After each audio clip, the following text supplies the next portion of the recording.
This is a 1955 Ford convertible. Popular choice number 8. It's beautiful pink and white, and what I remember, my mother and father had a 1955 or a 56, and I remember this dashboard very clearly. The speedometer was interesting because you could have the sun shine through the speedometer.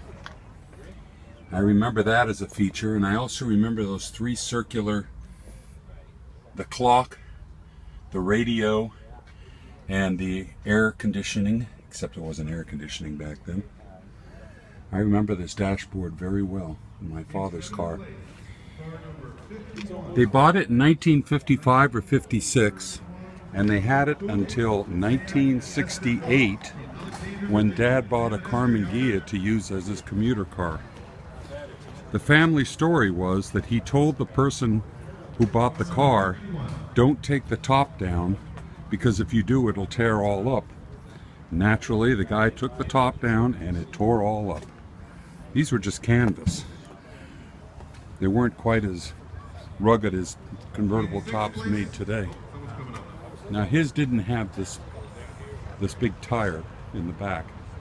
The other feature about it, I remember, were these retro rocket taillights. I thought they were really cool when I was a kid. But anyway, 1955 Ford convertible at the Springfield Days car show. Here's another good car at the car show at Springfield Days, a 1964 Porsche 356 SC. I think these are so cool. They have really neat German styling. This one has a beautiful paint finish.